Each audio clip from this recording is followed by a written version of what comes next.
I'm going to explain to you the steps of the brain dance. The brain dance was taught to me by Carrie Lynn Nichols, which is a series of steps that she learned from Anne Green Gilbert, who is a person who has studied a lot of neurology and the things that help with the brain.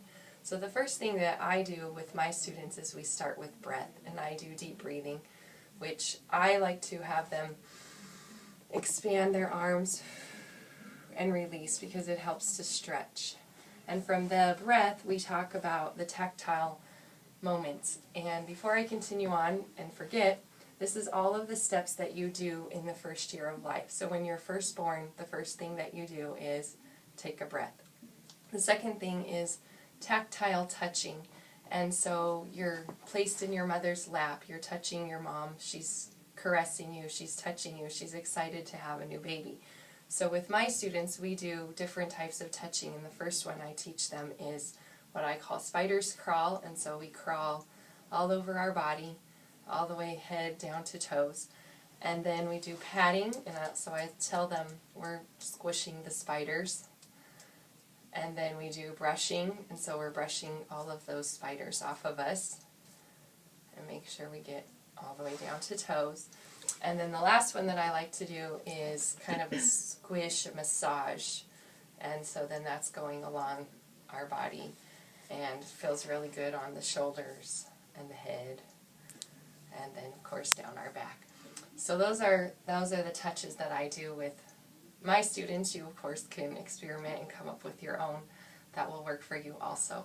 And then from the touching, you go, after you're touched and caressed, you start to learn to reach out, because as a baby you are squished in together in the fetal position, and so you're going from what is called your core, and then you're stretching all the way out to the distal. And so I have the kids really stretch with their arms and legs and tell them to grow like a tree and then shrink up tiny like a seed.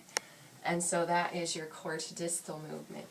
And from that point, you will go to head to tail motion, because after you're starting to learn to grow and shrink, then you're starting to use your head and then the end of your spine, which is where your tailbone is. And so we do a lot of motion up and down and sideways, this way. It's also a really good stretch for your body. And from head to tail, then we move to upper body, because usually the baby's more apt to reach and stretch into another object or a person as they reach out. And then they start to learn to wiggle their feet and their toes as they stretch out their feet. So then you do one section which is just your upper half, and then the next section which is your lower half. And then as a baby starts to progress, they're starting to learn to crawl, which is learning to use each side of your body. So I tell them to freeze and try to balance, because balance is really good for the brain. And so moving only one half while they're balancing on one, and we really stretch and bring it in close, just like when they're crawling. And then to switch sides, really just feeling how long you can stand. And I tell them if they can't stand, just kind of move their foot without picking it up, so that way they're still receiving the help and not getting all crazy and falling on the floor. So that's one side, the other side. And then we end with the cross lateral movement, which is an X, and that's where you have to use both sides of the brain to connect them together. And I believe in the workshop that I went to, Carrie Lynn Nichols explained that children that have both sides of their brain are able to have empathy and compassion. And so that's really important to do X's. And I know in the brain gym they call this the hookup, and a lot of children, they can't figure out how to do that, so we go really slowly and we cross, and then we meet our fingers and then bring it on in. So that's something.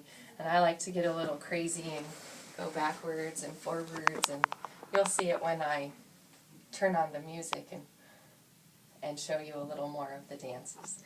And then at the very end we do turning, because turning helps your brain as you are growing in developing, it helps to learn to stabilize your brain. And so as you go around in a circle, you get a little dizzy, and then your body has to learn how to compensate and not fall to the ground. And you know, you've been on a merry-go-round before and know what that's like.